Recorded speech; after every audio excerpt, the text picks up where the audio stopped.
Hey, Nick. Yeah. You know what I think about This Ain't MASH? The porn parody of MASH we watched? Yeah, what do you think about it?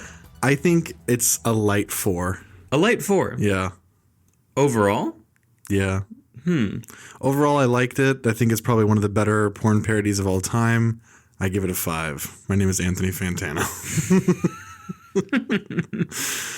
Ultimately, we can credit the idea for this, I guess, general segment of talking about music and albums we love and sharing it is really goes back to Fantano, because for me, I remember a time in high school, I was probably like 14 years old, I think, when I learned who he was. And there were multiple albums that I was a big fan of at the time that he gave reviews to where you went, I get what you're saying. certain things, and not because of the score he gives, because it's like it's opinion, but where you'd listen to the review and you're like, well, you kind of pointed out a bunch of things that are good about this, and you give it a mid. Or you kind of review something that, like, what when you're talking about it, it seems like you didn't listen to it. There are people who speculate that he doesn't really, he listens through once and then he just goes to like genius.com and just picks lyrics. He's like, what's the consensus? Yeah. And then he's like, oh yeah.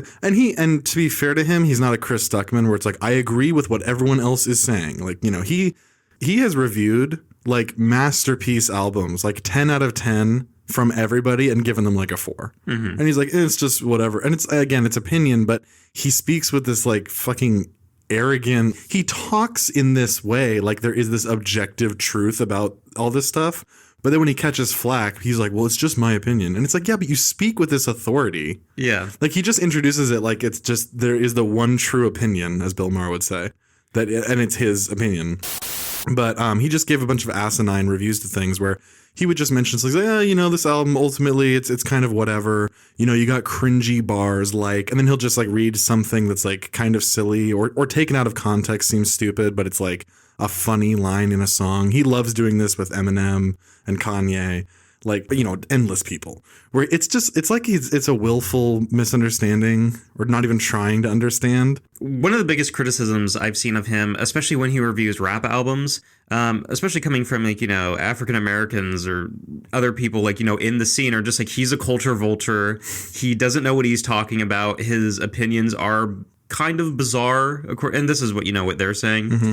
He's really only likes like certain albums because it gets him street cred. Mm-hmm. This is one criticism that I've seen about it, and I do agree, because he has this real like Bushwick hipster persona. I mean, if you guys don't know what he looks like, this bald cunt is so fucking busted. I think he is probably one of the most recognizable internet figures. I would agree. Probably most people either know him, or if they saw him would be like, oh yeah, I've definitely seen.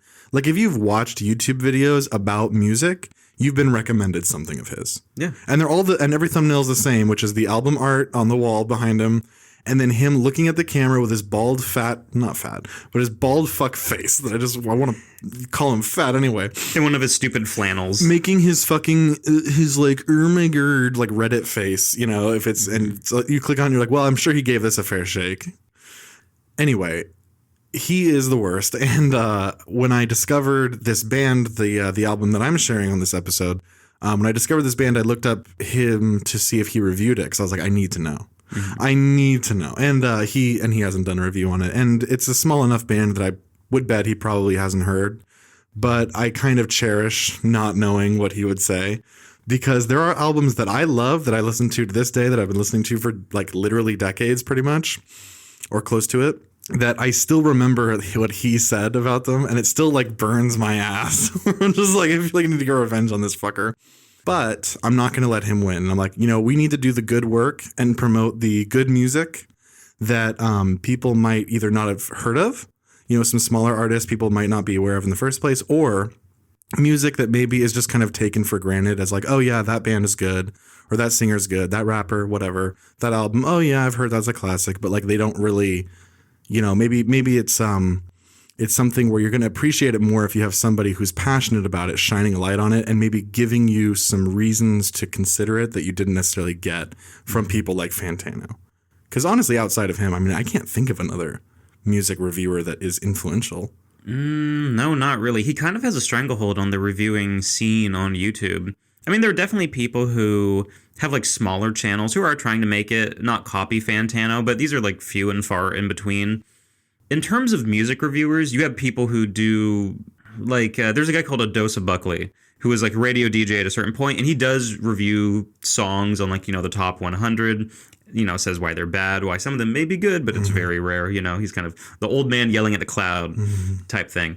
So there are some, but nobody that's really doing what Fantano does 100%, like being just a reviewer, not being a comedian first, not like making like, well-edited videos to prove a point. Yeah. Yeah. Yeah, he has a lot of influence, and we need to change that. We do. We need to make it that when you search like an album and then review, that we come up first.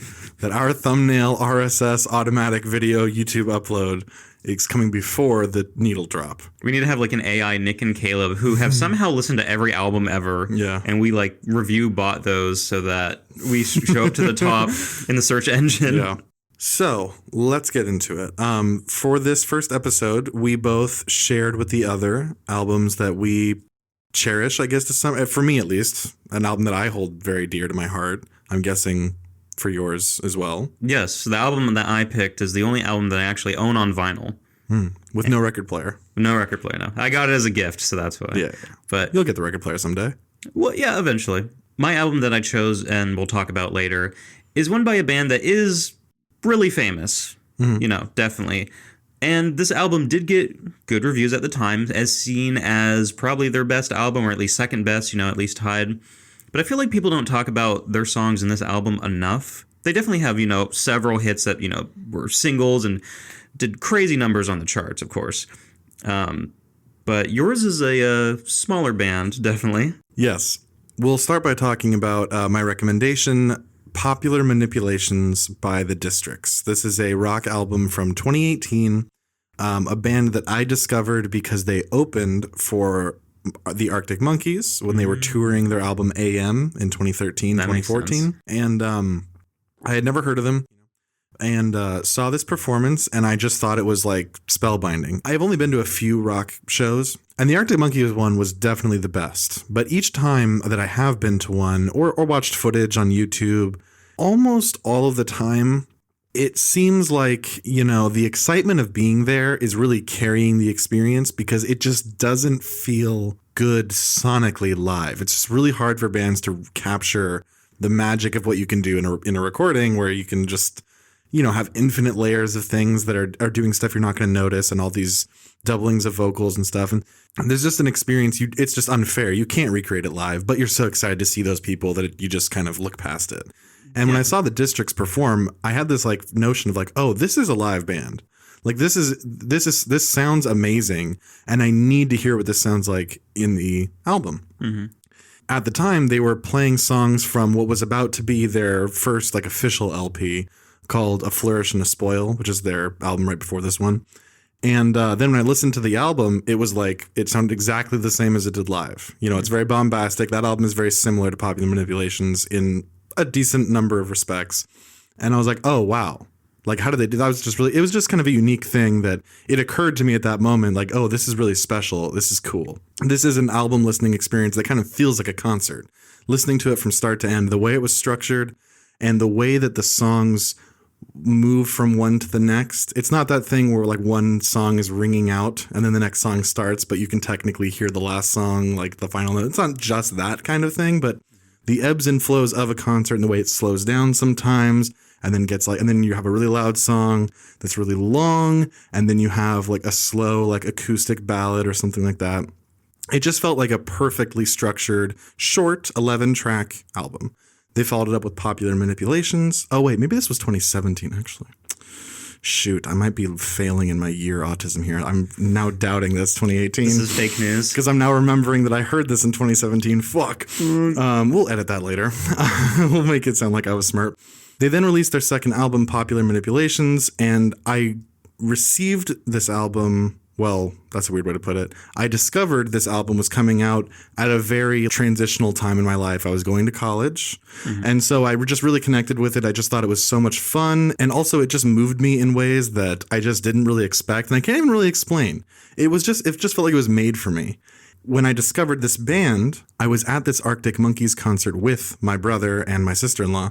But I was the one of the three who was wanting to look out this opening band. And then I showed it to them. And they both became fans of them too.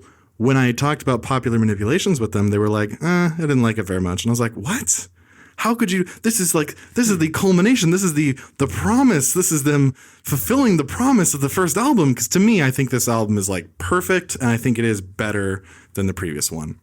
Long-winded way of saying I felt very alone for a long time on this album because my wife and I are the only two people I know who have heard it and like it. Well, you can add a third person now. Nice. I've listened to it at least 2-3 times through. I forget. Okay. I might have been drunk listening on one. My first listen through, I did want to do one just from start to finish. And so I was just like, you know what, I'm going to play it in the car when I get McDonald's. And for some reason, all the POC in front of me at the line were taking forever to get filet-o fishes. McFish, Nick. They call it the McFish. The McFish, yeah. Yeah, they do. So for some reason, the line took literally 30 fucking minutes. Oh. And by the time I pulled back into my apartment, the last song had finished. And I was like, okay, because I just talking I wasn't fully listening to it. 95%. Because I had to, give my money to the teen working the window. But I did like the sound of it. And I was like, okay, I can see why Caleb liked this. I generally like this type of rock. I would describe it personally, and maybe you're going to start beating me if I get this wrong, because it's your favorite album. But I would describe it as having a more vaguely emo sound. It reminded me a lot of, and I don't listen to these people a lot, but Brand New, if you know who they are. That name sounds familiar, but I can't guarantee I've actually heard their music. You've probably heard one or two songs. I think they had one in Guitar Hero, if you ever played. Yeah. I played Guitar Hero 2, 3, 4. Yeah, I'll play you a song later from them, but it reminded me of them. I also got I never listened to Arctic Monkeys, but I assume they're, similar. I've heard a couple songs from them. I will say this, one inspiration that I heard that I couldn't really get rid of, and this is a good thing because I do like this band, especially the first song on the track, If Before I Wake, very much reminds me, in terms of vocal delivery, of the song by The Killers called All the Things That I've Done. Yes. Okay. Yeah. So would you say that The Killers is a big inspiration and Brandon Flowers? I don't know. The Districts are very there's interviews out there with them and stuff, but they're a very small band, and I think that their influences, their conscious influences, are probably much more, not necessarily obscure stuff, but just deeper cuts than things like The Killers, where it's this is a international super hit band, Yeah, I don't know every band in the world, but if I had to say something that was, some band that's very famous that people generally know the sound of, I would say that, at least on certain songs on the album, I do hear some Killers inspiration or similar delivery. Not that they are, but if I had to attribute it to one big band, that's what it would be. I don't disagree with that. I don't necessarily view it, or I don't link the two in my mind, but I do hear this is a very uniquely mixed and mastered album. It's extremely gutsy with how kind of noise heavy it is, yet it doesn't ever become noise.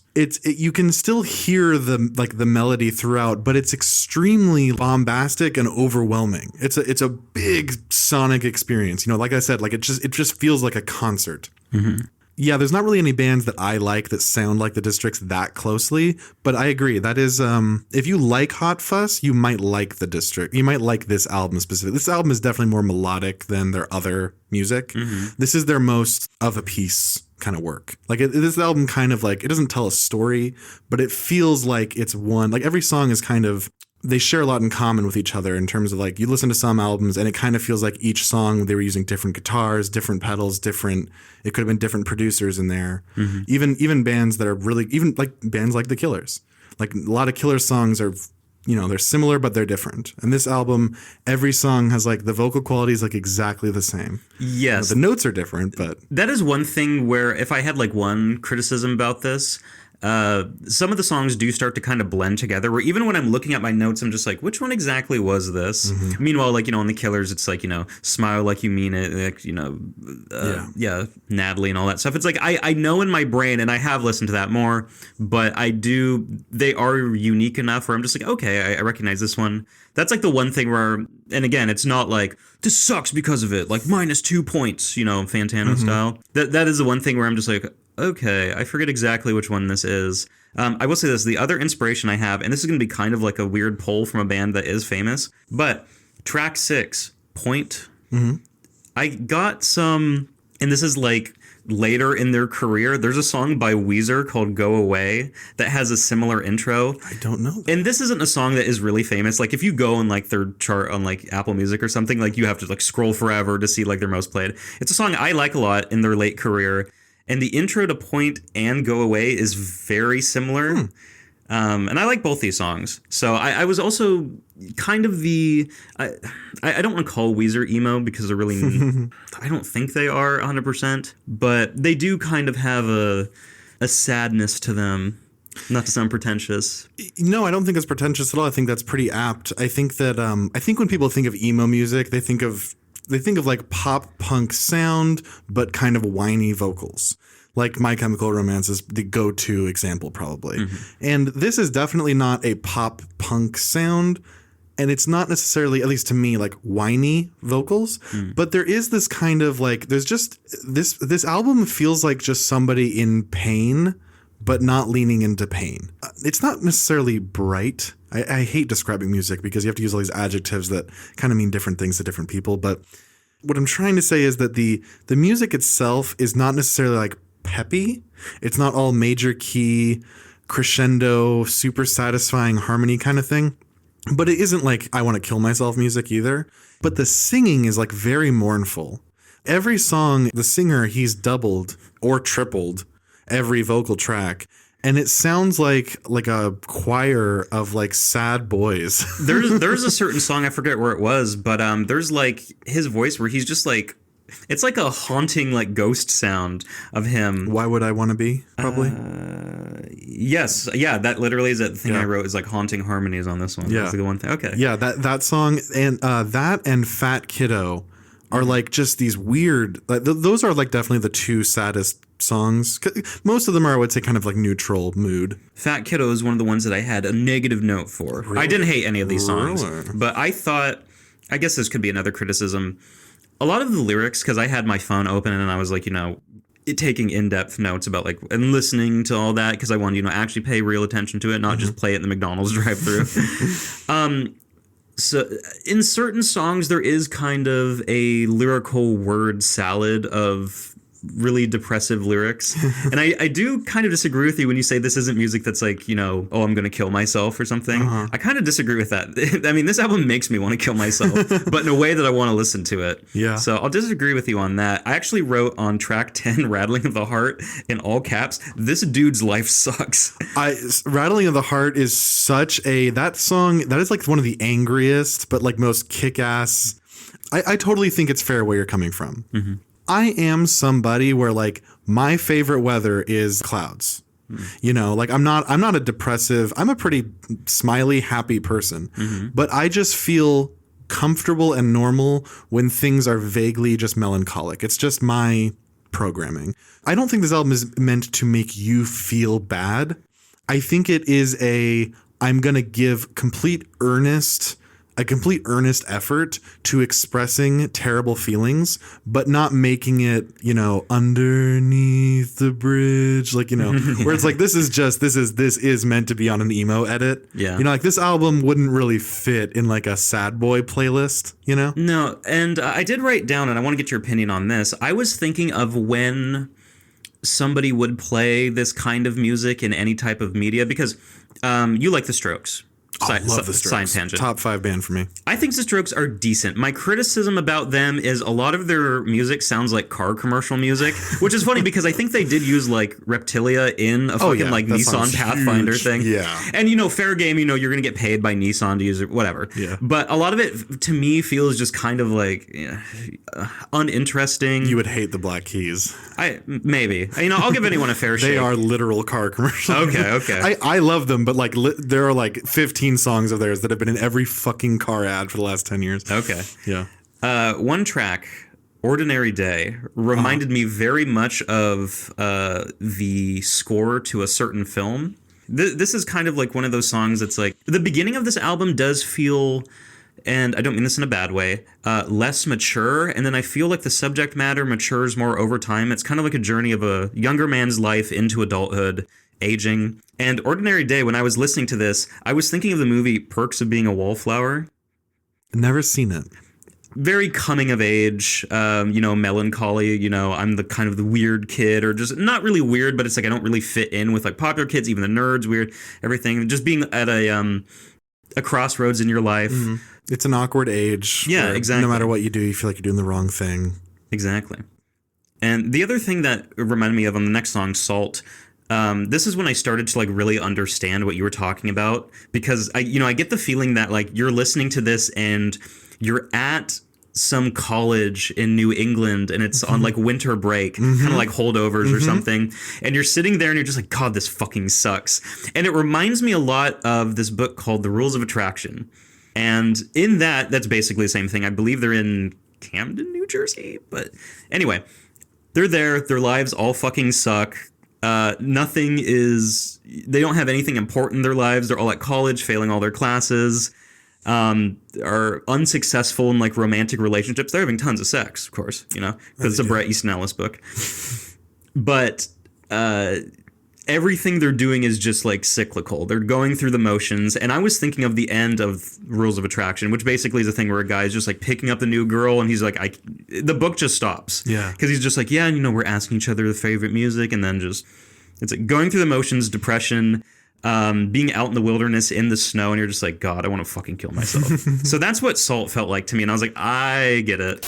One of the things that I love so much about this band, especially, all of them have complete 100% unique, authentic chord progressions and patterns. There is no melody that I've heard in any of their songs where I'm like reminded of another fucking, maybe like certain, you were reminded of it for certain reasons, but not because the notes are the same.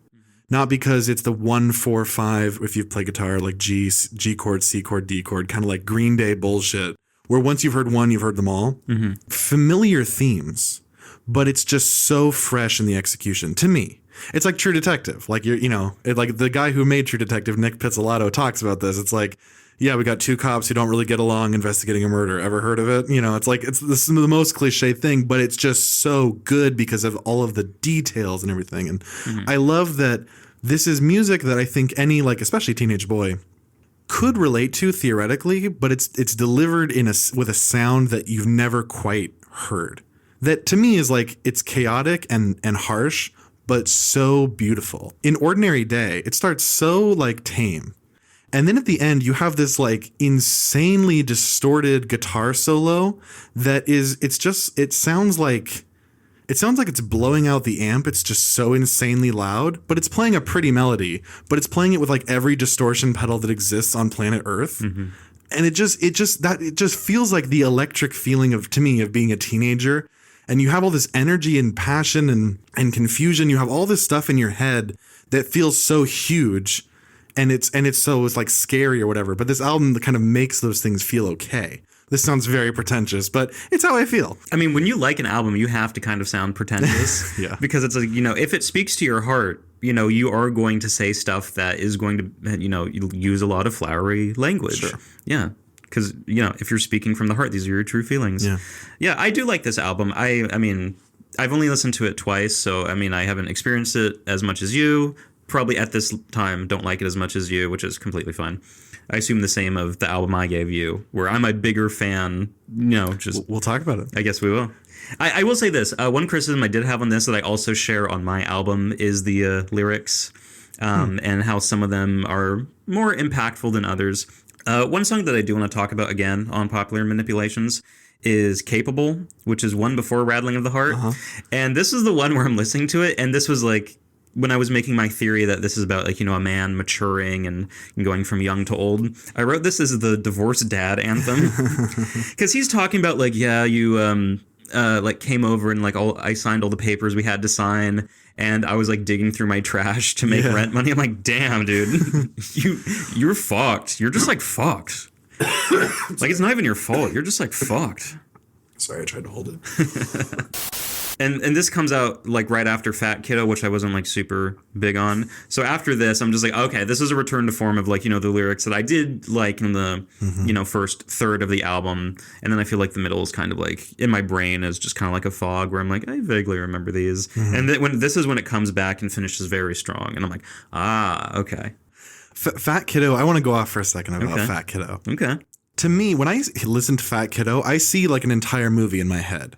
It's kind of, I guess, based on experience I've had of like, I'm picturing a guy walking through a crowd at like, high school or community college, like I was, walking through a crowd of people he doesn't know in a new place, feeling like you're like a little homesick and you're kind of like nothing's familiar and nothing's really inviting necessarily.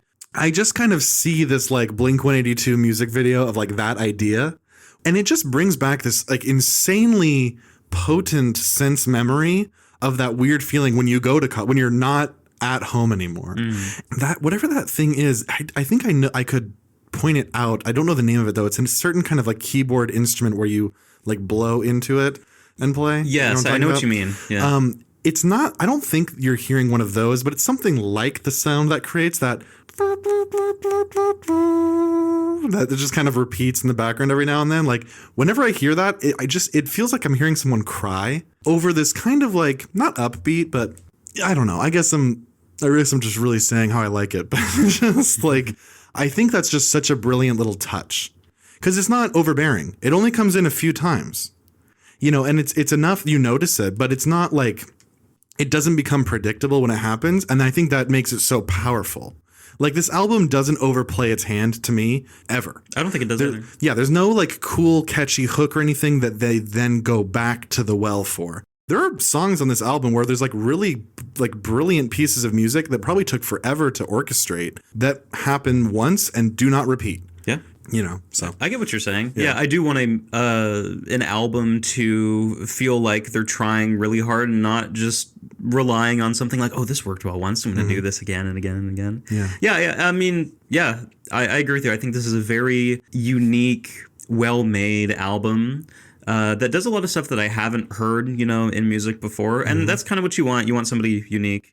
So I'd say I'll probably go and listen to the District's other work.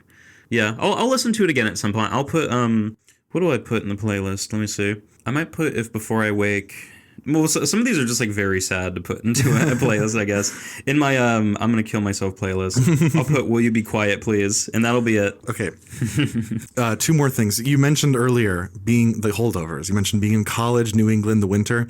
So the first time I listened to this album, not to get too sad here, I had a very close friend who passed away about a year before I heard this album. And I heard this album like post-Halloween, pre-Thanksgiving kind of time in my freshman year of college. It was already like getting dark. It was extremely cold and whatever. And I'm in this like weird tall brick building, and it was very holdovers-y New England kind of vibe, which I like. And I listened to this album for the first time, and I can remember when I hear If Before I Wake, the opening. When I hear the first few notes of that song before like the singing has even started, I can still remember like walking down the hall with my shower caddy and stuff. It's all burned together, this experience. And something in the album like unlocked this thing in me where this friend that I had who passed away, he'd been dead about a year. He died, I think, like right before or right after Thanksgiving or something like that. I think my memory isn't perfect, but it had been a while and I hadn't really just processed it at all. I remember that like it's such an overwhelming, or at least it was for me, such an overwhelming experience being in this new place, alone, no family, no one, hours away from anybody I know. And I guess that just left me vulnerable to something where this album kind of unlocked processing that grief. The album starts, I mentioned earlier, concert experience. The album starts and ends with two really similar songs structurally. If Before I Wake and Will You Please Be Quiet, Please. The first and last song, they are both these like anthemic, painful songs. And If Before I Wake, the first song, it's technically in a major key, common pattern, the bass line, but it doesn't change notes. It's literally just that D, the bass, that note you're hearing, just the da-na-na-na-na. It's just playing through the whole song. And then at the very end, it finally starts changing from D to G to D to G. And you finally have some movement, and it feels like you're not just being like hit in the head with this like musical hammer. The final song on the album is very similar in that it is a repeating, it's just the same note, same two notes, over and over and over again. And then every now and then a couple other little things are added that kind of give you a melody and some movement. But it's just like the first song, this repetitive, loud thing. The first song builds to a crescendo and then ends, and then you go into Violet, which is like probably the most like peppy song on the album. Yeah, I would say so. The final song, it eventually just it fully breaks into noise, where you have guitars that are out of key playing over him. It's like this shouting at your mother to forgive you and take you back in. It's just like someone finally cracking after trying to process a bunch of pain. Yeah. I just felt like that was just the most perfect. If you haven't heard the album, this all sounds very obvious and straightforward. It's like, okay, so it did like a thing, you know? But I just think it does it so well. There's no piece of entertainment that like touches my soul in the way that this does. So if you like things that I've recommended before and you have maybe similar taste, I would say that you owe it to yourself to give this album a try, because it might change your life. I think it's definitely worth a listen if you like rock music in general. It's one of those things where it's like you can pretty much like recommend it to anybody. It doesn't do anything. It's not like you're recommending like I don't know, like Burzum or like, any like death metal, anything like that. So yeah, recommend it to your grandma. I would give it at least, and I want to listen to it more, at least a hard 8 out of 10. That's pretty good. It can go higher, but that's how I feel at this moment. Nice. I'm glad you liked it. I'm glad you had a good time with it. I did. One last thing I have to say, and this doesn't really like play into anything, is on Violet, I wrote down, this reminds me of like the stomp, clap, hey era of music, which is an era I don't like, but I did like this song. That's one of Victoria's favorite songs, by the way. Okay. Is she a fan of like Mumford & Sons and like... She is a fan of, not like all of their music, but, like the hits like anybody. But she does, there are certain Mumford & Sons songs she plays pretty frequently that actually do have, something in common there, yeah.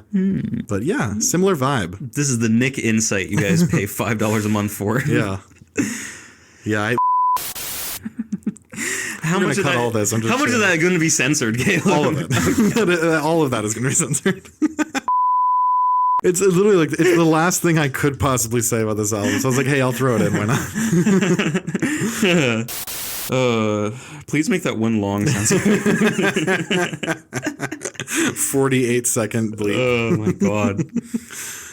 A little reprise in the middle. I do want to talk about bands that I've seen live, and I do have a story time for you. Okay. And I promise this does relate. So we were talking about bands that sound good live. One of my favorite bands growing up was The Offspring. Because, I was, an angsty kid and stuff, I heard their songs in Guitar Hero, I was playing like Tony Hawk and... I want to kill the president of the USA. That's one of their songs. Don't they have a song called I Want to Shoot the President or something like that? No, I don't remember, honestly. Fuck. Most of my childhood is a blur. So anyway, The Offspring, I'd never seen them live in concert, but if you watch live performances of The Offspring, the lead singer, Dexter Holland, sounds exactly the same as he does in the studio recording. He's a great vocalist. He actually has either like a bachelor's or a master's degree. He's a very intelligent guy. He has more degrees than Bill Nye.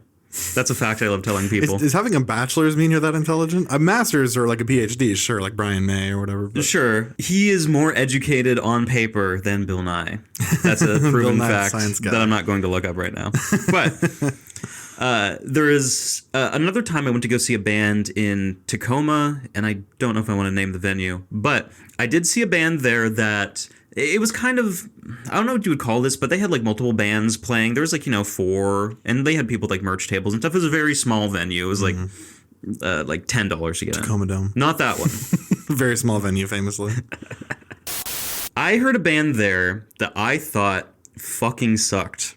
And now this band is pretty famous. And so I kind of like I understand why people could like their music, but when they perform live, they were just like fucking awful. And this does happen to a lot of bands. Sometimes you have a really bad performance, but I just thought their songs are bad.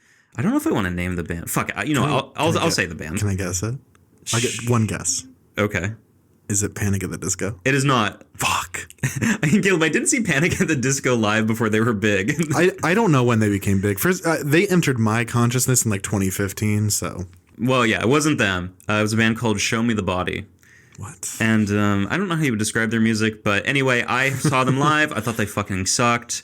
They didn't really have any stage presence, but apparently they got better later, so good for them, but I thought they were terrible. And this leads into my album. I promised I'd get there. Okay. My album... Fuck, what is it called? I know what it's called. Oh, yeah, what is it called? Your album that you forgot. It's a long title. Album. It's a long title. Everybody else is doing it, so why can't we? By the Cranberries. By the Cranberries. Yes. The lead singer, Dolores O'Riordan, has a great live performance track record, whatever you want to call it. She sounds great live. And I always feel bad that I was never able to see them live when, she was still around. Oh, is she dead? Oh, yeah. She passed away in 2018 or 2019, one of those. Wow. I did not know that. Yeah, she, if I remember correctly, it was like an accidental drowning. Like, I think her medication and like alcohol, and then she like drowned in the bathtub. So it wasn't a suicide because, she was very deeply Catholic. It wasn't intentional suicide. I guess so. Accidental suicide. Accidental suicide, yes. We ruled this an accidental suicide. So this is one of my favorite albums of all time. I think it's, for me, like easy 10 out of 10. Like, it just speaks to me on a level. Because I do like the Cranberries, and they're not for everybody. Like, some people find her very, I guess, whiny is the word they would use. Especially on some songs like Dreams, where they have, like, the yodeling at the end. Yep. Yeah, I wrote that down. I will say this. This is my hot take. I don't love Dreams as much as everybody else does. I think that stuff at the end is kind of annoying. Yeah. But I can look past it overall. Some of the gimmicks on some of the songs that they do later, not on this album, but Dreams is like indicative of that, where it's just like, oh, I don't like listening to this in a song. Mm-hmm. This is not the aux chord album, to put it politely. Like, okay. yo, play Dreams from Cranberries. I need to hear that shit from Dolores.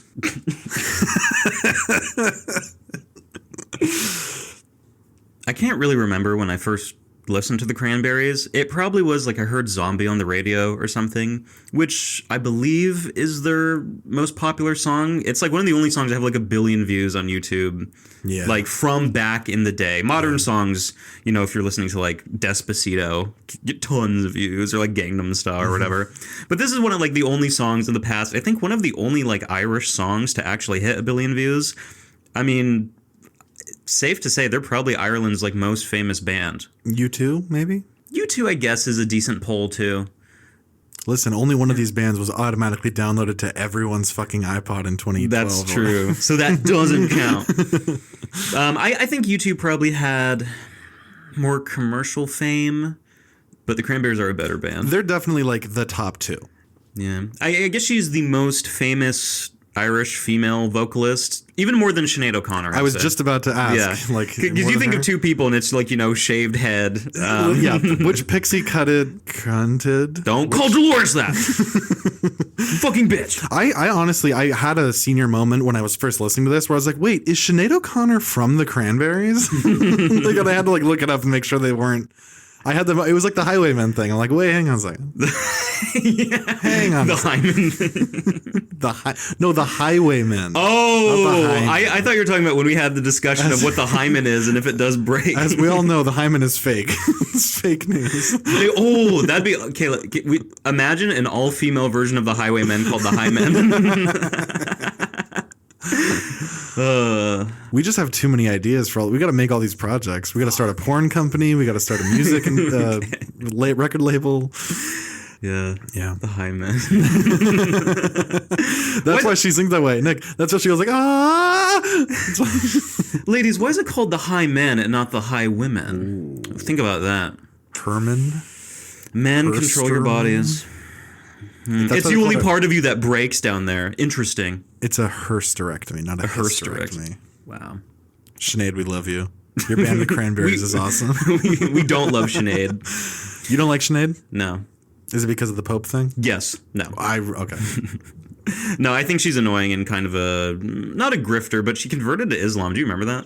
I didn't even know about that. I know jack shit about Sinead O'Connor. I find her to be, she's like every other singer. I'm not being sexist here. There is no female singer I care about, and not because I think they're all bad, and not because I don't care about what a woman has to say. But when I hear their music, almost all of it is completely fucking interchangeable because it's written by other people. Sorry. Go ahead. Okay. So, well, I mean, pretty much all male artist music is also written by other people too. No. It's only women.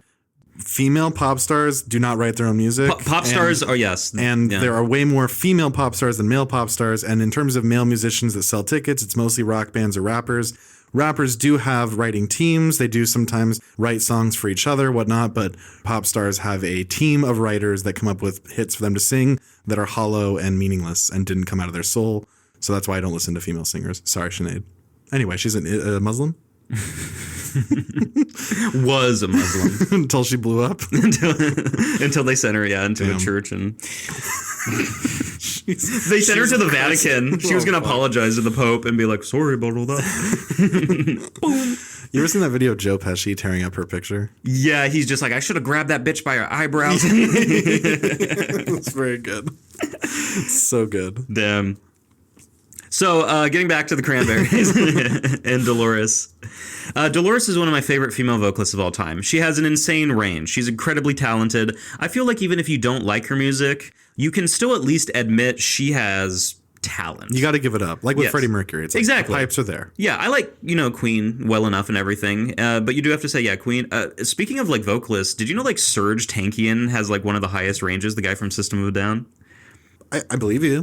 Fuck, I should have made you listen to Toxicity or something. I've heard Toxicity. I had a friend who was obsessed with System of a Down and is it BYOB? Or is that a song by System of a Down? That's a song, yeah. Okay, never mind. So yeah, it was just System of a Down. I had a friend when I was very young who was obsessed with that band and made me listen to like, it was just one of those things where like you're sitting with your friend out of the computer on YouTube and he just kept searching System of a Down songs. And I'm like, okay, we've been here for 2 hours. And you're like, watch this. Watch something else, please. Thank you.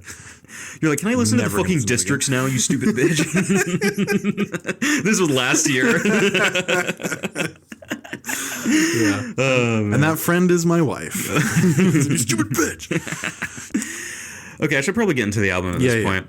I can't remember when I first heard this album, but this is the album that has Linger on it, which is probably their second most famous song. A lot of people's favorite. If Zombie is this anthem and Zombie's about, like the troubles in Northern Ireland and really Ireland in general, Linger is their, flagship love song. Mm-hmm. And I have never found a person that's like, I did not like this song. Yeah. Yeah. I mean, what did you think about the album on your first listen? I recognized 2 songs, the ones we've mentioned so far, Dreams and Linger. Mm-hmm. I was surprised to hear Linger used to play at one of the jobs that I had. Linger was one of like the 100 songs that played on the PA, so I've heard it countless times. Yes. But I've never chosen to listen to it. So I've only ever heard it in passing in stores or maybe in a commercial, but like, in stores pretty much. And I never really I never got a good shake with it and could actually hear it. I was surprised that it's not this like kind of ballad, illustrious production thing. It has like a marching band drum beat, which goes really well with it and kind of, it gives you this feeling like you want to, like you're standing in a crowd of still people and you want to start dancing. And then when the chorus happens, it's not like overblown. It's very simple. And it's just this like beautiful angelic singing with just one of the best hooks of any pop song, I would say. That is just that is just like a perfect melody. In my head, this and Kiss Me by Sixpence None the Richer kind of occupy the same space. Both female vocalists, both like very sweet love songs. Mm-hmm. So in my mind, it's like they are the same thing. They're completely different. But this, if you had to do like a music double feature, actually get 2 headphones and play these both in your ears at the same time. Give yourself schizophrenia. But yeah, no, that's one of the things where it's like if you like. Their love songs are very reminiscent of, Kiss Me. Mm-hmm. And I do like the sentimentality of a lot of the love songs. My critique is a lot of the lyrics aren't really profound, especially on the track Wanted, track 8. You can really tell when you look at the lyrics that, they just needed something to rhyme. Nick, I love you, buddy. Here's what I wrote down. Track 8, Wanted, hyphen. Fast, pleasing to listen to, in one ear, out the other, who cares? Yeah.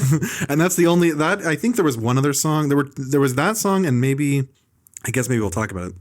But that was the song where I was like, yeah, this kind of feels like, hey, we need a song on the album. It just felt like nothing. I didn't sense any like inspiration. Mm-hmm. It was like, hey, here's a chord pattern. I don't know. It felt low effort compared to the rest of the album. Yeah, I'd say a lot of their chord progression is pretty, I don't want to say basic. It's just not, it's not as interesting, but the vibe of the album, it's kind of hard to explain this. I feel like this album is like very like 1990s vampire movie, especially in like songs like Put Me Down and like Pretty. Vampire is interesting because I can kind of picture it as like music ending an episode of Buffy. Yes. Like it kind of feels like the whole album could easily, and probably has been, most of it, in a soundtrack to or like Gilmore Girls. They were on Charmed, I know that. I don't know what that is, but okay. Yeah, a woman show. Yeah, I presume. Yeah, it's very, I can see in my head almost every song on this album, if not every song, being like the perfect little closing melody at any episode of a woman show or of a rom-com or whatever. It's very pleasant, simple, kind of like just like sort of catch, like easy listening. I guess like modern easy listening.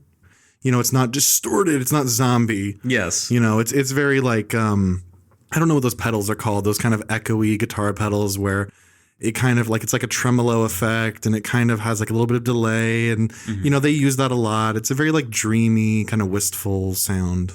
I'm glad you clocked that.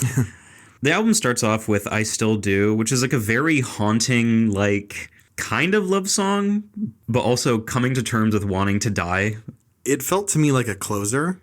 That's one. I only wrote a few notes for this song, but the first thing that I wrote down, this feels like loading music for a Western video game. But then the second thing I wrote was, this feels like an album closer. It has this kind of like culmination sort of vibe to it, but it's like, but this is the opening to the album. It's kind of an interesting thing. It's an acceptable thing to do. Like some of the best albums ever made start with like operatic ballad things, and not that it's a ballad, but it has this like big, like finale kind of vibe to it. Which is kind of odd, but, it's pretty to listen to. I see what you're saying. I do think that the album closer they do have, Put Me Down, is also a good album closer. Yeah. It's like, it's very low tempo and kind of hypnotic. Like it really just has like, starts off with like a bass line and drum, and it's just like boom, boom, boom, boom, which is what I love that sound on this album. And they do it on some of their other ones, but this is the only album that really has this sound that just really speaks to me. There are a couple songs. Did you listen to any of like the extra songs besides the 12? I didn't know there was a deluxe version. There is a deluxe version, and there are some worth mentioning that I'll just briefly say that I liked. The first one is Iosa, which is an Irish language song about Jesus. I think it's very pretty. Another song called What You Were, which is kind of another like in the same vein of like, 90s vampire. Lots of great moody drum beats, especially on the special version of these. And the last one worth mentioning of the extra songs is one called Them that actually has like, I guess you would call it sounds like a waterfall in it. Like it has actual just like water sounds. And it's a very like meditative trance-like song that's it makes you feel uneasy, but calm at the same time. So that's one where like it's hard to describe if you haven't listened to it. Maybe I'll play it later for you. I want to mention with the final song, it felt a little bit like falling asleep in kind of a nice way. It sort of reminded me of when I was on fentanyl. It is called Put Me Down. It kind of reminded me of going into like a fentanyl dream where like it's kind of a peaceful, it kind of feels like dying in a nice way of like, you're kind of letting go and you're just sort of like drifting off. It's a very nice send off. This is an extremely easy album to listen to. Yeah. I would say you could listen to it in any mood. Like if you were angry or sad or some other negative emotion, this album kind of can't help but like cheer you up a little bit. It has kind of an infectious like the chorus of Linger. The lyrics are, not necessarily. She's talking about how this man I assume man, you know, she was straight, isn't really giving her all the attention that she wants. It's like, you have me wrapped around your finger. Yeah. And it's doting on just like, oh, I wish you could just like, you know, fully, I wish we could have the happy relationship that I want, but it is still a happy song. Why do I put in so much effort to someone who doesn't reciprocate, essentially? Yeah. Is the message. But yet it's done with this, it's not angry or resentful. It doesn't come off like it's really that lamenting of that thing. And I would say the album is that way. Yeah. It's very non-threatening in its attitude. It feels like your friend just kind of opening up. Yeah. If Popular Manipulations was just like, here's my like the ugly parts of my soul, this is kind of like the exact opposite when it comes to a love story. We just like by chance chose like completely opposite tones. It seems. Yeah. You mentioned you told me a long time ago, the first time you mentioned the Cranberries to me, you said like, I'm a big fan of like good female singers. You said I like when I hear a woman's voice that is a good voice singing a pretty melody, that's like my favorite thing. Yeah. And I don't know how strongly I feel this way. You know, I might be a little reactionary because this is the first time I've ever heard this album. I'm not the biggest fan of the kind of, I don't know what it is, but that thing where she kind of sounds like she's losing her breath when she sings. The kind of like half screams sort of. It's a very like, you know, Irish style, I guess you would say. Maybe. Yeah. You can hear the accent in it when she does it. But I know what you mean. You ever pick up a cat too fast and you can hear them go like that's kind of it's like she just ran and then she's trying to talk and then she just kind of like loses her voice. It's just kind of breathy and I don't really like that aesthetic. And I love her singing when it's not doing that.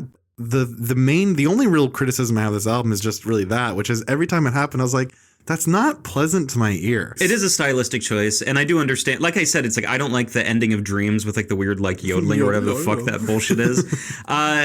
I like when she does what you were just talking about, but if somebody has a problem with it, like you, it's honestly understandable. Yeah. It's something where I'm not going to die on that hill for. It is up to personal taste, and some people do find her like so whiny and just kind of like, hard to like show your friend. You know, this sure. If her more like abstract like singing performances, there are some songs I could show you. I'd be like, what the fuck is she doing?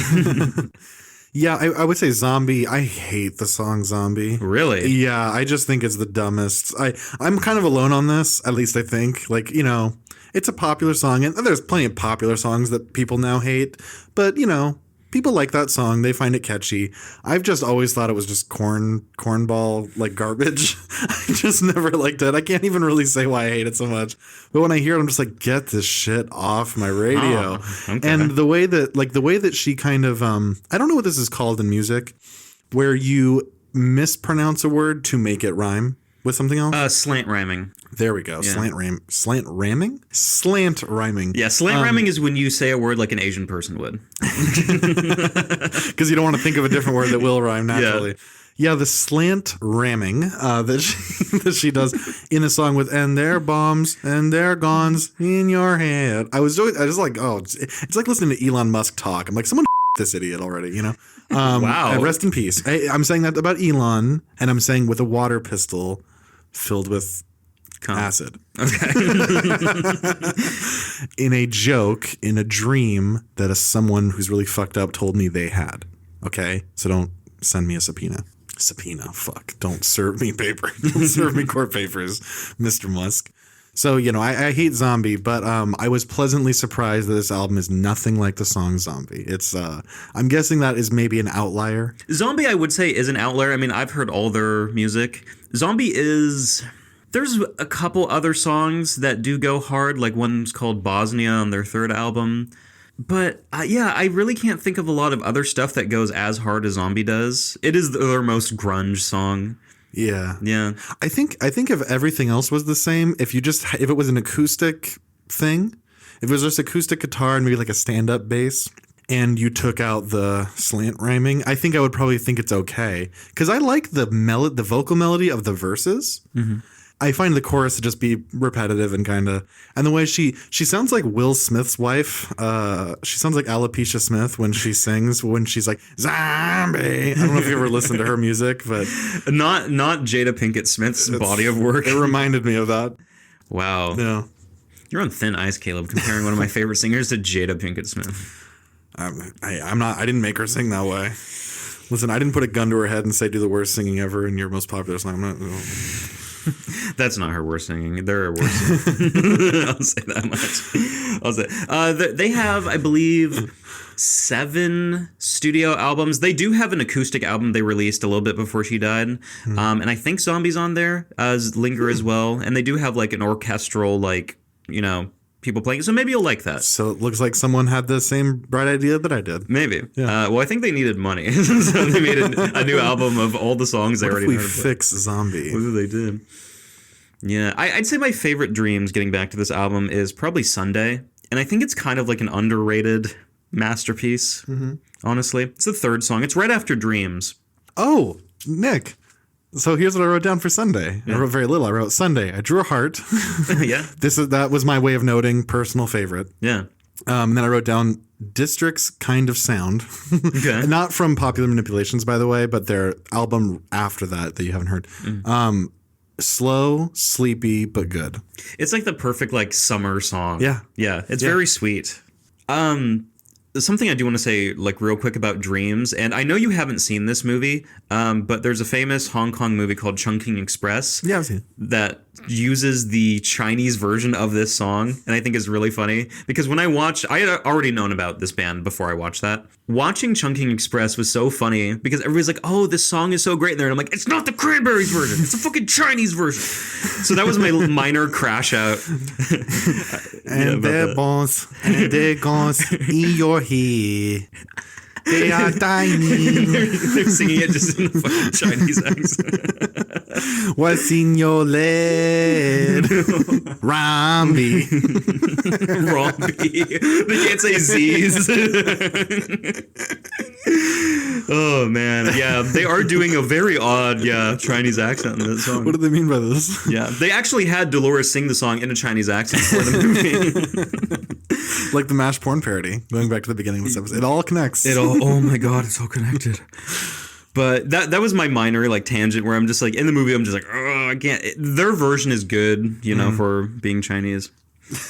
But no, the original version is way better. You can't top that, in my opinion. A lot of the songs in the middle, besides Linger, I think are kind of not bangers. They're still good by any means, but I will admit this is kind of the same thing I had with Popular Manipulations. The middle, in my opinion, is kind of a lull, but I feel like the lull here isn't bad by any means. I agree. I think this is more of an album experience. There are some albums that are just sort of a collection of songs, and then there are albums that are like, no, this should be listened to start to finish as one thing without skipping. And I think this is the second. Really? The latter is a smarter way of saying that. I actually disagree with you. I think it is because, and what you mentioned about Popular Manipulations, I listened to songs from that album out of order, you know, like I'll just play Fat Kiddo or whatever. But I do kind of get what you mean about how like the songs sort of blend together because of how the style is so similar. Mm-hmm. Same thing with this, like you're saying. I think that it kind of serves the album experience though, because what you ultimately have is you have a decent amount of songs that aren't necessarily distinct from each other in their sound. Mm-hmm.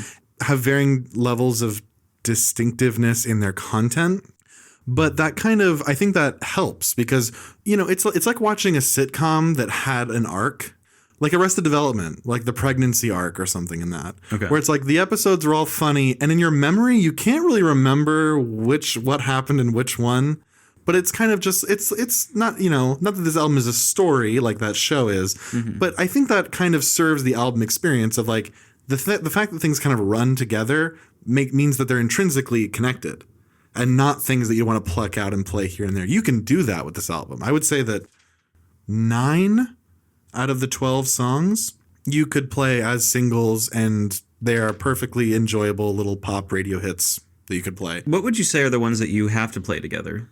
The 3 of them. The opening track, I Still Do. The closing track, Put Me Down. And Wanted. I think those are, I don't think they like really stand on their own. I think that they really work as, well, not that Wanted works necessarily. I kind of would just delete Wanted, honestly. But I think the first and last song, I wouldn't just choose to listen to those. The rest of this stuff, if it came on the radio, I'd be like, oh, that's a pleasant, fun song. Okay, I can see where you're coming from. I do feel like most of the Cranberries discography, and including this album, you really can just like, pick and go what you want. Because I'm one of those people, somebody looked at me like I just slapped their grandmother when I said that I like just shuffle albums a lot of the time. And everybody's like, no, you have to listen to this album like from start to finish. And I'm like, I'm not doing that. I don't have to do that. No, don't tell me what to fucking do, you stupid fucking bitch. The guy who told me this, by the way, like got a rape allegation right immediately after this. So first of all, I probably can't say his name, but We can cut it. Who is it? a guy you don't know. I went to high school. Oh, No. Oh, I thought. Wait, what? Oh no, that was. Yeah. Oh, okay. Anyway. Wait, so you're saying a guy named had a rape allegation? Hopefully, I remember to censor that. But me? yeah, like I said, allegation. But I believe all women. sure. Or maybe better said, don't believe any. I have to cut all of this. I understand where people are coming from when they are like Puritans about the album listening experience with certain albums, because there are albums where it's like you're cheating yourself out of an experience if you never listen from start to finish. For the most part, albums are not put in a random order. I say for the most part because, I mean, some would argue none are, but there's some you listen to where you're like, this really does not flow at all. Yeah. And I will say this, the first time I do listen to an album, like for the first time, I do just press play and it goes through like one to the last track. I feel like most people do that. I think that's a pretty reasonable thing. And then after that point, like, yeah, you're free to listen to it in any order. Mm-hmm. Like, and some albums, there are albums that I like. There are albums I love where I love every song, but I never listen to it in order because I don't think it's ordered very well. But I love all of the art that was made. It's just, I just don't think they flow. And it kind of feels like the Strokes, they have an album called 80s Come Down Machine, which is the one that it's definitely their most disliked. I don't even remember that one. Yeah, it's the one with the red RCA cover. Oh, yeah. It has good songs on it, like All the Time. All the Time and Chances are like the two, like, most kind of like objectively like pretty, but the album is kind of all over the place. It's just it's a bunch of different sounds and it doesn't feel of a piece. But I'll pluck out like Welcome to Japan and I just, which is a real song on it. And I'll listen to that and I'm grooving with it. But then the next song is like, you have like this like Japanese disco song followed by this like edgy like punk rock song followed by this like falsetto piano song followed by and then like a classic Stroke song. It's like, what? It just doesn't really work. But I fucking hate when people look at you like you're crazy and it's like, you don't have to police the way I enjoy something.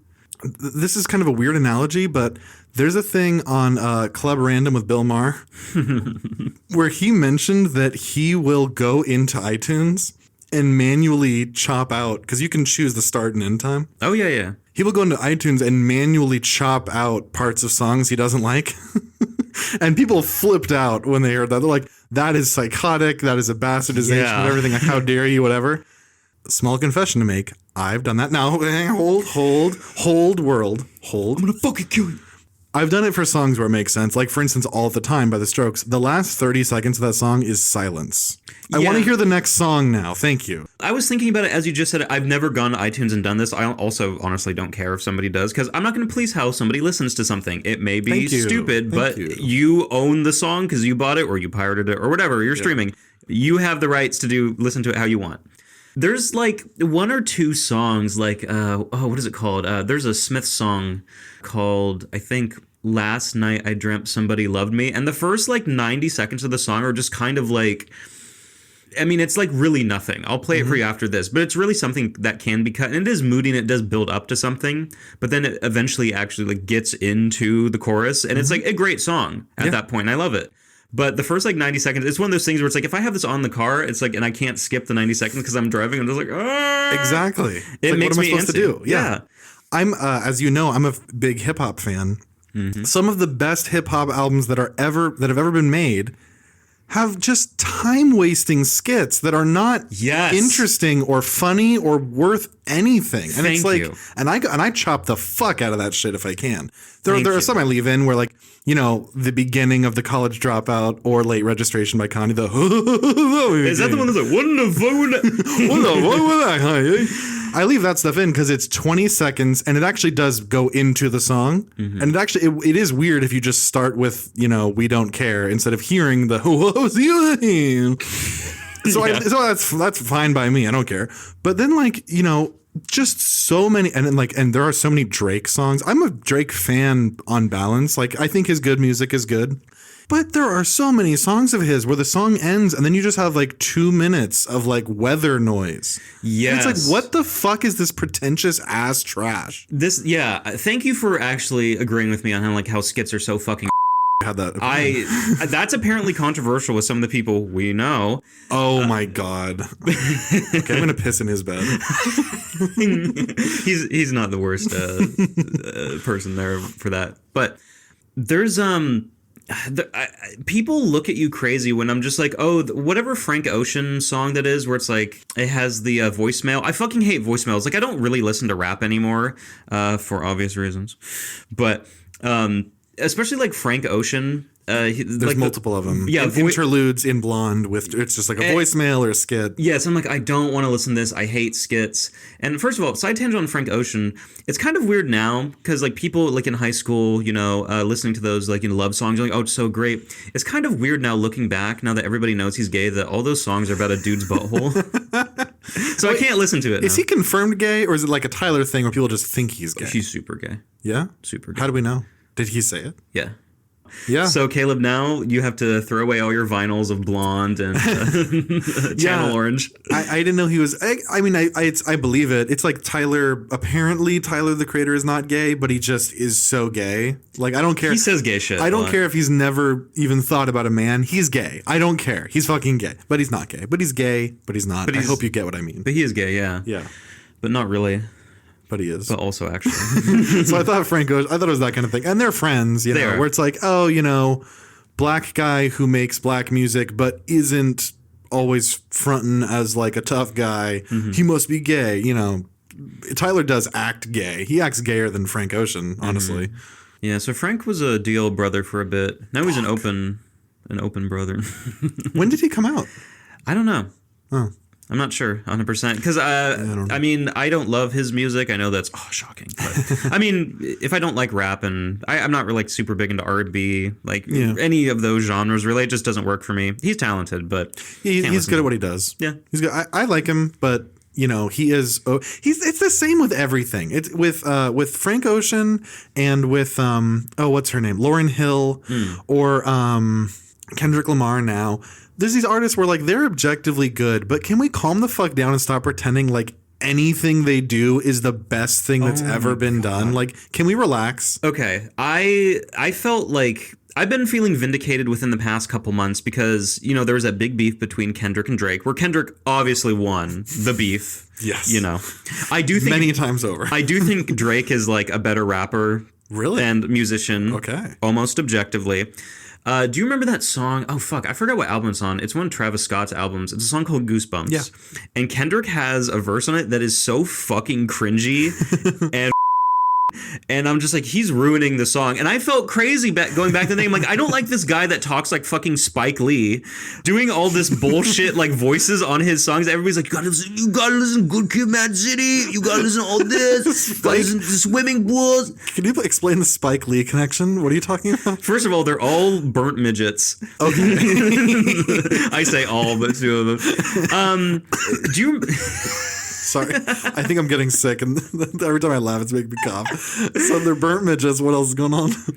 I think they have this very annoying, nasally speaking voice. And also, do you remember when we were talking about how Ryan Coogler does that weird, does that make sense? Yes. And then Kendrick Lamar now also does that, I'm gonna do my stuff. He sounds... Yeah. So I don't like doing that. And I'm not going to say Drake doesn't do annoying shit. He also does. And talk about DL Brothers. Way back. He does like corny shit. Yes. Yeah. One of the corniest people ever. I would rather listen to Drake for the rest of my life than listen to Kendrick. Well, he's a white man. Yeah. So you relate to him more. Well, no, he's Jewish. So not really. he's half black, half or sorry, half. Whoa. Is that what you're saying? Cut that. Yeah. Yeah, I think, Kendrick Lamar, he has a smaller output.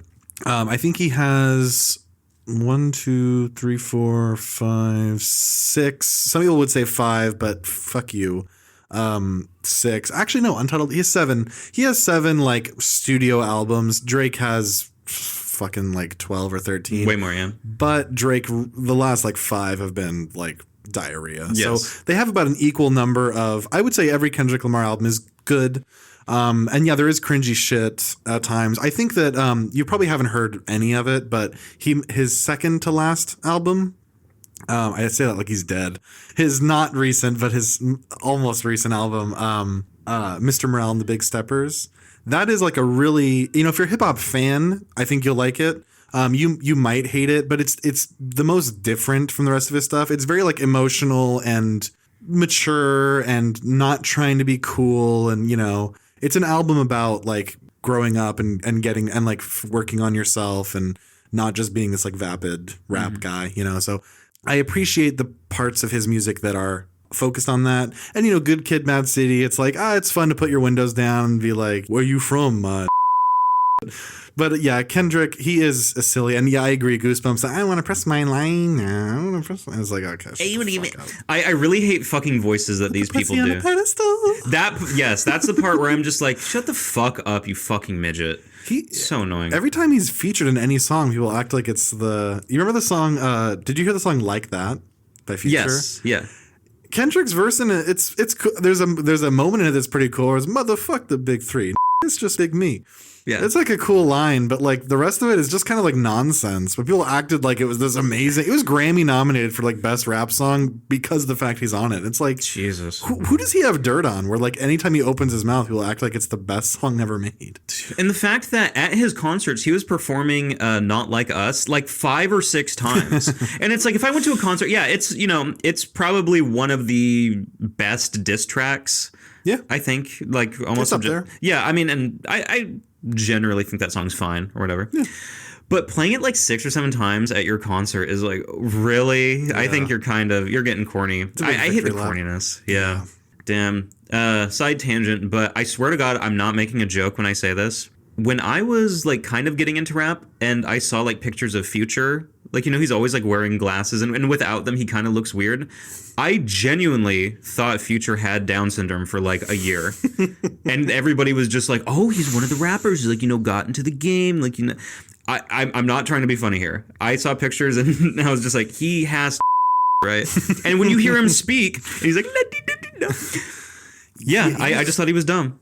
He's odd looking. I'll give you that. Yeah. And he's also like fucking. Yes. Like he cannot put a sentence together. I don't mean in his music. I don't listen to his music. He actually did a collab album with Drake, by the way. I did like that album. Yeah, and it's, his music is what I don't care about it. To me, it's vapid, meaningless bullshit. Putting all that aside, like as a person, he cannot like talk. Like he literally has like fried his fucking brain from drugs. He's boiled. He's a boiled brother. Yeah. He's a boiled brother. Yeah, he's a BB. How can we make this a BBL? Boiled brother loquaciously. Just making up TI words. Remember that app that invented like TI words? Oh, it's so funny when TI thinks that saying a 3-syllable word makes you intelligent. Expeditiously. Yeah. Anyway, rap is good. And yeah, Drake, Drake overhated. Drake's first like 5 albums are like just amazing. Drake overhated. Let me think about that. I think he's so corny that any hate is warranted. I think he has made some very good music, though. Yeah. He made songs that I still, on occasion go back and listen to. To me, Take Care is like top 25 hip hop, like satisfying hip hop album start to finish. Okay. Yeah. Like I would personally put it closer to 1 than 25 in that list. Not that it'd be 1, but I think it's like a really damn perfect album pretty much. And the other stuff he did right before and right ahead, the mixtape and his first like official album, a lot of great songs, really clever wordplay. And then around like 2017, he just was like, what if I never was good again? What if I did almost nothing of value again for the next 10 years and destroyed my entire reputation? What if I kept doing like weird accents on all my songs? He has like one song where he just kind of had like a weird like UK drill like patois, like the tingle. Not one song. He does there are a couple, yeah. And to be fair to him, people criticize that in a valid way, but to be fair to him, he did grow up with people who talked that way. He did. And he did he had the mixtape it's where Passion Fruit came from. I forget what it's called. Yeah. He called it a playlist, and that set off Anthony Fantano. By the way, the fact that Anthony Fantano hates Drake with the passion he does is just so funny to me. It's like, this is such a one-sided. Drake eventually did respond with like, I give your existence a light 1 or whatever, which is like funny. But what was it? It doesn't matter. But he's done that patois thing in a couple of songs on a couple of albums, and it's like, you know, like I love in The Life of Pablo when Kanye does Drake in the album, like there's because Drake, I forget what it is, but he had a song on his really popular mixtape, whatever, or If You're Reading This, It's Too Late. We had a song where it's like, and something in the day, and that's when I way back. And there's a song near the end of Pablo where Kanye like does that exact thing, making fun of him. And I love shit like that. I love when rappers do voices as like a immature backhanded thing, but Drake is doing it for himself, and it's like, oh, okay, dude. You kind of deserve the memes where it's like Drake was rushed to the hospital with a hangnail or whatever. Like, you kind of deserve it. Oh, I thought you were gonna do like the Rod Stewart, where it's like he had to get his stomach pumped because he drank so much cum. It's like, of course, yeah. It's funny. In one of Drake's diss tracks to Kendrick, he said something that was just so funny. It sounded like a kid getting mad at him. He's just like, he called Kendrick a piece of shit, and it's like that's something that like a 4th grader says to your mom. Yeah, it's a very Andy Richter. Like, well, actually, fuck you. That's my comeback. Actually, Kendrick, you piece of shit. He did one of the craziest things ever. I think it was in Family Matters. In one of the songs, he's like, "Oh wait, that's the album where you say you got molested," and it's like that's not a thing to make fun of somebody for. Yeah, that's not really. Not like I got one over on you. Yeah. He's also misunderstanding that song. It's not about how Kendrick got molested. It's about how like. It's about how his mom was abused and his mom thought he might have been abused, and how there's like this kind of pattern of abuse in black families and no one says anything. Like the song is about like just kind of the cycles of abuse, but Drake was like, that song where you said you got diddled, that makes you a It's like, yeah. It's really funny that Drake, who basically destroyed Meek Mill's career with his diss track, just kind of forgot how to diss anybody in his new songs. I like Family Matters. And Push Ups and the diss tracks he made, I don't think they're bad, but they're just there's just not very much dirt on Kendrick. Yeah. Like Kendrick there's a lot of shit you're an easy target, Drake. Yes. You've done a lot of bad stuff. You've done a lot of bad stuff. You're kind of embarrassing. You're kind of like, you kind of have no ground to stand on most issues. And Kendrick, love him or hate him, kind of has a lot of ground to stand on most issues. He's a very like outspoken, like pretty pure, like his biggest like misstep is like, I cheated. It's like, it's not, as far as like celebrities and rappers, as far as rappers go, Kendrick is kind of a saint. So it's like, what are you gonna do? Yeah, I always like, he had like a very like big nerd persona to me that where I'm just like, I can't really take you seriously. That's kind of my problem with him. But it's like, yeah, I don't think he's like, Drake, I also don't think is like a thug by any means. Like, you're on fucking Degrassi, dude. Yeah. You grew up in Toronto.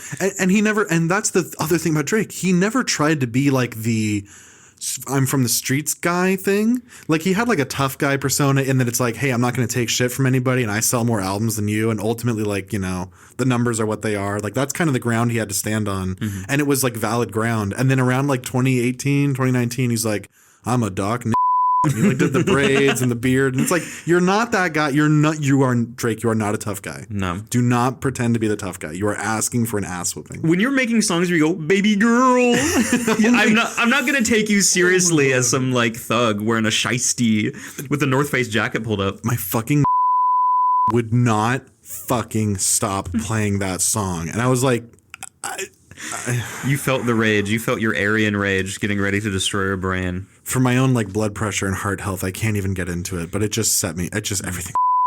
It's every day with this. Leave that in. It'll barely come through. You talk and I'll whisper. They can't hear when I say it. Do you want to say a? Do I want to say that? What's another thing I can say? What's a play on not like us? They not like us. They don't like puss. They're gay. Oh yeah, what can we workshop? Man down. Wow. What did you suck, man? What if this is the ending? Is us trying to think of a pun? Man down, suck my dick. Oh, do the GTA dialogue. Just do that for no reason. Okay. Can Loke come up in your crib? Man, fuck you. I see you at work. Don't be hating me because I'm beautiful. Maybe if you got rid of that yee-ass haircut you got, you get some bitches on your dick. Better yet, maybe Tanisha will call you a dog ass if she ever stopped fucking with that brain surgeon Laura she fucking with. What?